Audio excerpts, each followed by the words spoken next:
بسم اللہ الرحمن الرحیم۔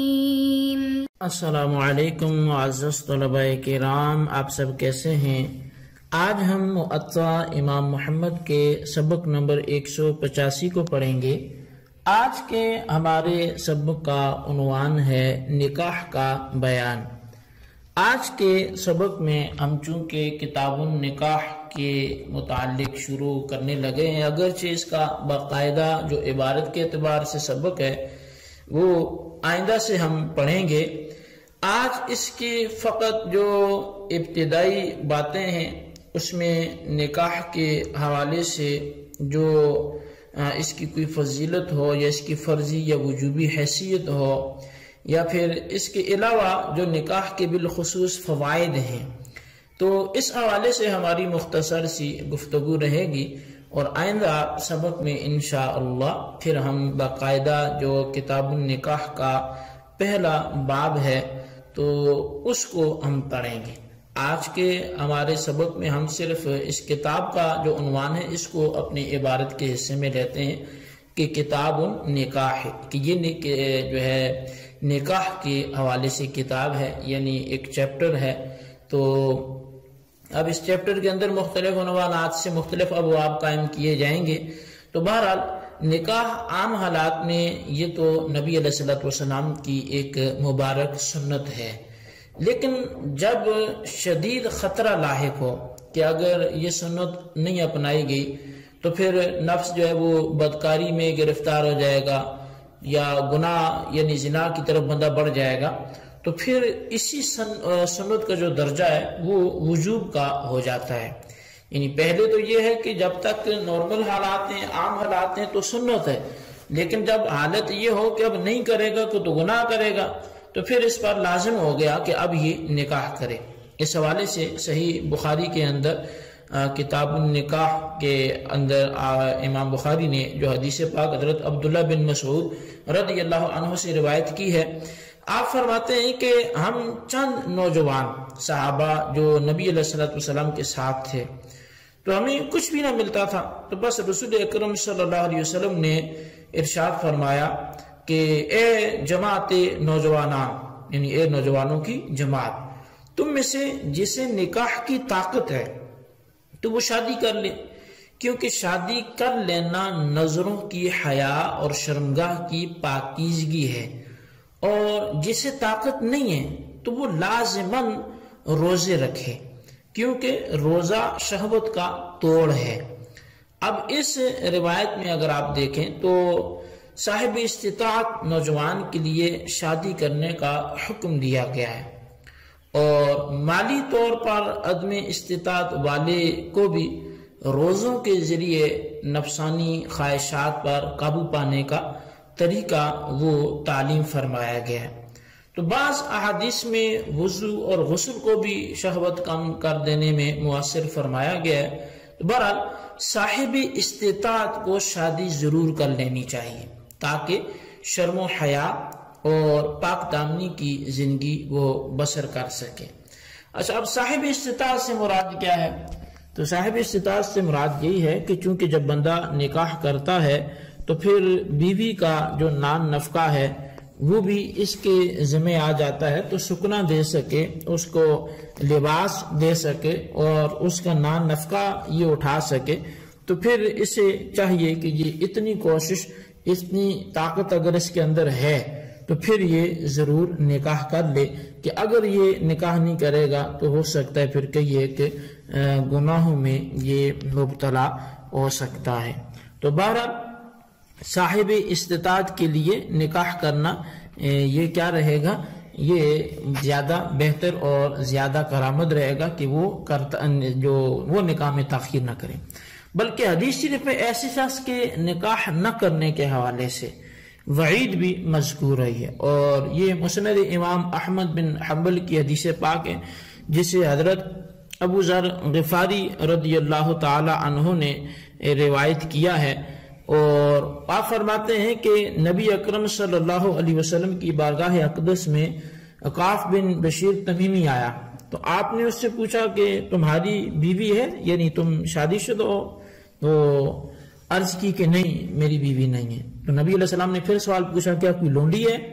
تو عرض کیا نہیں لونڈی بھی نہیں ہے. پھر آپ نے پوچھا کیا تم مالدار ہو؟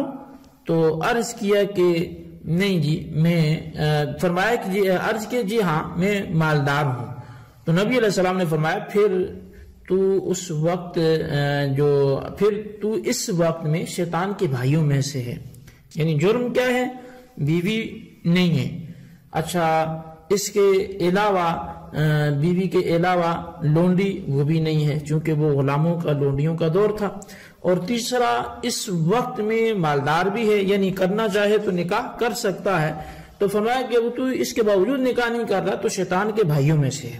اچھا اگر تو نصارہ سے ہوتا، یعنی اب نبی علیہ السلام ہی فرما رہے ہیں کہ اگر تو نصارہ سے ہوتا تو راہب ہوتا، یعنی ان کی دین میں چونکہ یہ چیز جائز تھی. لیکن فرمایا یاد رکھو ہماری سنت شادی کرنا ہے. تم میں سے شریر لوگ وہ ہیں جو بن بیوی کے زندگی گزارتے ہیں اور تم میں وہ مرد ذلیل ہیں جو تنہائی اور جدائی کی زندگی گزارنے والے ہیں. کیا تم شیطان کے ساتھ کھیل کود کو پسند کرتے ہو؟ نیک بندوں کے لیے شیطان کے پاس گمراہ کرنے کا عظیم ہتھیار عورتوں کے سوا اور کوئی بھی نہیں ہے. ہاں شادی شدہ لوگ وہ پاکیزہ ہیں اور شیطان سے بہت دور ہیں. اے اوقاف تجھ پر افسوس ہے، حضرت داؤد، ایوب، یوسف علیہ السلام کی عورتوں کا تمہیں حال معلوم نہیں ہے. بشیر بن عطیہ نے اس پر عرض کیا یا رسول اللہ آپ نے ان انبیاء کرام کے علاوہ جس چوتھے شخص کا نام لیا ہے تو یہ کون ہے؟ آپ نے فرمایا کہ یہ ایک نیک آدمی تھا جس نے 300 سال تک سمندر کے کنارے اللہ تعالیٰ کی عبادت کی، دن کو روزہ رکھتا، رات کو قیام میں رہتا. پھر اس نے اللہ تعالیٰ کے ساتھ کفر کیا جس کا سبب اس کی معشوقہ بنی. اس نے ہر ایک عبادت چھوڑ دی. اللہ تعالیٰ نے پھر اسے توفیق توبہ عطا فرمائی اور اسے پہلے راستے پر ڈال دیا. اے اوقاف تجھ پر افسوس ہے، تم نکاح کر لو ورنہ ڈگمگانے والے ہو جاؤ گے. اس پر اوقاف نے عرض کی میرا حضور آپ ہی نکاح کروا دیجئے. تو آپ نے فرمایا لو پھر میں نے تمہارا نکاح کریمہ بنت کلثوم سے کر دیا. تو اب یہ ایک طویل حدیث پاک میں نے آپ کے سامنے رکھی، یہ بھی نکاح کرنے کی اہمیت پر اور نبی علیہ السلام نے خود اس حوالے سے جو ملفوظات عطا فرمائے اس پر بالکل بین دلیل ہے. اب اس کے حوالے سے اس کے علاوہ جو مختلف مسائل یا متفرق باتیں نکاح کے حوالے سے کی جائیں تو نبی علیہ السلام کا معمول تھا کہ آپ کو جب کسی صحابی کے بارے میں پتہ چلتا کہ اس نے شادی کر لی ہے تو آپ یہ دعا فرماتے کہ بارک اللہ و بارک علیک و جمع بینکما بالخیر، کہ اللہ تعالیٰ برکت عطا کرے اور تجھ پر برکت نازل فرمائے اور تم دونوں میاں بیوی کو خیر کے ساتھ جمع کرے. اور اسی طرح ایک دوسری روایت میں ہے کہ جب نبی علیہ السلام نے حضرت علی المرتضی شیر خدا کرم اللہ تعالی وجہ الکریم کے ساتھ سیدہ فاطمہ زہرا رضی اللہ تعالیٰ عنہ کا عقد نکاح کر دیا تو آپ ان کے گھر تشریف لائے اور حضرت فاطمہ تو زہرا رضی اللہ تعالیٰ عنہ کو پانی لانے کا حکم دیا. تو انہوں نے گھر میں سے ایک پیالہ پانی جو ہے وہ حاضر کیا، آپ نے اسے لیا اور تھوڑا سا پانی منہ میں لے کر پھر اس پیالے میں ڈال دیا. فرمایا بیٹی آگے آؤ. جب آپ قریب ہوئیں تو آپ نے پیالہ جو ہے اس سے پانی کا چلو لے کر ان کے سر اور سینے کے درمیان چھینٹا مارا اور یہ دعا دی کہ اللہم انی اعیذها بک وذریتها من الشیطان الرجیم، کہ اللہ میں اس اپنی بیٹی کو اور اس کی اولاد کو شیطان مردود سے تیری پناہ میں دیتا ہوں. پھر ارشاد فرمایا منہ دوسری طرف کر لو. چنانچہ آپ نے سیدھا کے دونوں کندھوں کے درمیان چھینٹا مار کر یہی دعا پڑھی. اس کے بعد نبی علیہ السلام نے علی المرتضی رضی اللہ تعالیٰ عنہ کو پانی لانے کو کہا. آپ اٹھے اور اسی پیالے کو پانی سے بھر لائے. چنانچہ آپ نے ان کے ساتھ بھی اسی طرح کیا اور فراغت پر فرمایا اے علی اللہ تعالیٰ کے نام اور اس کی برکت کے ساتھ اپنی اہلیہ کے پاس چلے جاؤ. تو بہرحال یہ کچھ آداب اس حوالے سے تھے کہ بندی کی جو نیت ہے وہ اس کا نکاح کے مقاصد میں سے، اس کے فوائد میں سے، چونکہ ایک مقصد اولاد کا حصول بھی ہے تو ان چیزوں کے حصول کے لیے وہ پاک دامنی حاصل کرنے کی نیت سے نکاح اسے کرنا چاہیے. نکاح کے کئی ایک فوائد ہیں اور ان فوائد میں جو سر فہرست ہے وہ اولاد حاصل کرنا ہے۔ نکاح دراصل اسی مقصد کے ساتھ مقید ہے، اور اس سے نسل انسانی کی بقا ہے اور اس کا فروغ جو ہے وہ حاصل ہوتا ہے۔ اللہ تعالیٰ نے انسان میں شہوت اس لیے رکھی ہے کہ مرد اپنی بیوی کے کھیت میں بیج ڈالے۔ اللہ تعالیٰ اس کے بغیر بھی نسل انسانی کو باقی رکھنا چاہتا تو وہ تو قادر مطلق ہے، وہ تو کر سکتا تھا، وہ باقی رکھ سکتا تھا، لیکن اس کی حکمت کا تقاضا یہی ہے کہ اسباب جو ہیں وہ بروئے کار لائے گئے۔ انسان اولاد کے حصول کے لیے جو کوشش کرتا ہے اس میں اللہ تعالیٰ کی اطاعت اور محبت کا بھی دخل ہے، کیونکہ وہ شادی کرتا ہے تو وہ بھی اللہ تعالیٰ کے احکام پر عمل کرتے ہوئے، اور پھر اولاد کی طلب کے لیے ہم بستری وہ کرتا ہے تو وہ بھی اللہ تعالیٰ کے ارشاد پہ عمل کرتے ہوئے۔ تو یہ نکاح کے ذریعے جب نیک اولاد حاصل ہوتی ہے تو اس سے برکت کے حصول کی پھر وہ کوشش کرتا ہے۔ اسی طرح اولاد کی عمدہ تربیت کر کے، یعنی نکاح کے فوائد میں سے یہ ہے کہ جب اولاد ملے گی اس کی اچھی تربیت کرے گا تو وہ ملک اور ملت کے استحکام اور تعمیر کے لیے اچھے انسان بھی مہیا کرنے کا سبب بنتا ہے۔ اسی طرح پھر اپنے بڑھاپے کے دست و بازو وہ اولاد کو بناتا ہے کہ بڑھاپے میں جب یہ کچھ نہیں کر سکتا تو اولاد اسے سنبھال رہی ہوتی ہے۔ تو یہ نکاح کے ایک بڑا فائدہ اس کو یہ بھی ہوا۔ پھر بچوں کی وجہ سے گھر سے محبت کرتا ہے، بیماری کی حالت میں تیمارداری کے ذریعے یہ ثواب مہیا کرتا ہے۔ بچپن میں فوت ہو جانے والی اولاد اس سے بھی یہ محروم نہیں رہتا، بلکہ وہ اولاد بھی کل قیامت کو والدین کے حق میں شفاعت کرتی ہے۔ حضرت علی المرتضیٰ شیر خدا کرم اللہ تعالی وجہ الکریم روایت کرتے ہیں کہ نبی علیہ السلام نے فرمایا جب ایک نامکمل بچے کے والدین کو جہنم میں داخل کیا جائے گا تو وہ بچہ اپنے ماں باپ کے بارے میں اللہ تعالیٰ سے ضد کرے گا، پھر اسے کہا جائے گا کہ جھگڑالو بچے اپنے ماں باپ کو جنت میں لے آ، چنانچہ وہ اپنی ناف کے ذریعے کھینچ کر انہیں جنت میں لے جائے گا۔ تو اب یہ بھی نکاح نہ ہوتا تو یہ فضیلت بھی اسے حاصل نہ ہوتی۔